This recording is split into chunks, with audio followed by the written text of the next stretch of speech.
नमस्कार, आप देख रहे हैं डेली लाइव न्यूज और अभी हमारे साथ भटई ग्राम सभा के वर्तमान ग्राम प्रधान गुल्ली प्रसाद जी जुड़ चुके हैं, जो कि 2026 के चुनाव में पुनः जनता के समक्ष जा रहे हैं और जनता से मिल रहे हैं और अपने विकास कार्यों को दर्शा रहे हैं। आइए मिलते हैं इनसे और जानने का प्रयास करते हैं आखिर किस तरह से इन्होंने अपने विकास कार्यों को धरा पर उतारा और कौन कौन से कार्यों को धरा पर उतार कर भटई खुर्द उर्फ दुलदुलिया को एक अलग पहचान देने का प्रयास किया। सबसे पहले स्वागत है आपका प्रधान जी। नमस्कार प्रधान जी, जो आपका अब तक का नेतृत्व रहा भटई खुर्द दुलदुलिया के लिए, वो कैसा रहा? बहुत अच्छा रहा। आपने अपने नेतृत्व में कौन कौन से कार्यों को दुलदुलिया भटई खुर्द के धरा पर उतारने का प्रयास किया और आपने उतारा है? बहुत से कार्यों को उतारने के लिए प्रयास किया है, कार्य किए भी है जी। आपने अपने नेतृत्व में कौन कौन से कार्यों को धरा पर उतारा, ये बात जनता भी जानना चाहती है। वहाँ जो है खरंजा वरंजा कराए हैं, RRCC कराए हैं, जी।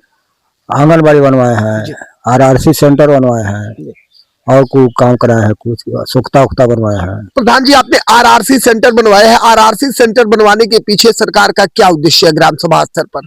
उसमें जैसे कचरा गांव का जाएगा, उसमें अलग अलग, और उसमें और कंपोस्ट होगा, खाद होगा, बनेगा। जी जी। हाँ, यही। तो क्या आपके ग्राम सभा में सक्रिय रूप से काम कर रहा है और कहीं ना कहीं स्वच्छता का असर भटई खुर्द में देखने को मिल रहा है? हाँ, मिल रहा है स्वच्छता। प्रधान जी, इतने सारे कार्यों को आपने धरा पर उतारा है, कहीं ना कहीं स्वच्छता पर भी आपने बेहतर पहल किया है। इन सभी कार्यों को लेकर जनता के बीच में जा रहे हैं, जनता से मिल रहे हैं, क्या रुझान आ रहा है जनता का आपके प्रति? जनता का अच्छा रुझान आ रहा है जी। क्या कह रही है जनता? जनता कह रही है अच्छा काम हुआ है। प्रधान जी, इतने बेहतर कार्यों को आपने धरा पर उतारा है कि जनता आपके कार्यों की सराहना कर रही है। मान लीजिए 2026 के चुनाव करीब है, तमाम लोग आए हुए हैं, जनता के बीच में जा रहे हैं, जनता से मिल रहे हैं। आपका क्या मुद्दा है 2026 में जिसको लेकर के आप जनता के बीच में जा रहे हैं और जनता से मिल रहे हैं?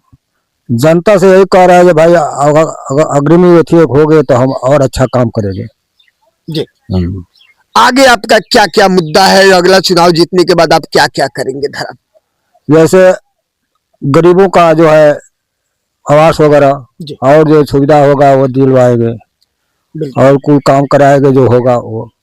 बिल्कुल, काफी सराहनीय पहल है प्रधान जी की। आप जो है गरीबों पर सबसे ज्यादा पहल कर रहे हैं और कहीं ना कहीं गरीबी मिटाने का अभियान को लेकर के आप आगे बढ़ रहे हैं। लाइव के माध्यम से आपको आपके ग्राम सभा के साथ साथ पूरे क्षेत्र की जनता देख रही है, क्या कहना चाहेंगे 2026 के चुनाव को लेकर? 2026 के चुनाव में जो है यही कहना चाहेंगे कि जनता जब मूड बनाएगी उस मुताबिक काम होगा। बिल्कुल। तो मान लीजिए 2026 के चुनाव में अगर भटई खुर्द दुलदुलिया की जनता आपको पुनः नेतृत्व करने का मौका देती है, आप पुनः जो है भटई खुर्द का प्रधान बनते हैं, तो प्रधान बनने के बाद जो आपका सबसे पहला विकास का कार्य होगा भटई खुर्द के लिए, वो कौन सा होगा? सबसे पहला विकास होगा हमारा सड़क का। जी। उसके बाद से आवास का, यही विकास होगा। बिल्कुल, काफी सराहनीय पहल है। चलिए जी, चैनल से जुड़ने के लिए और अपना कीमती समय देने के लिए बहुत बहुत धन्यवाद आपका। धन्यवाद।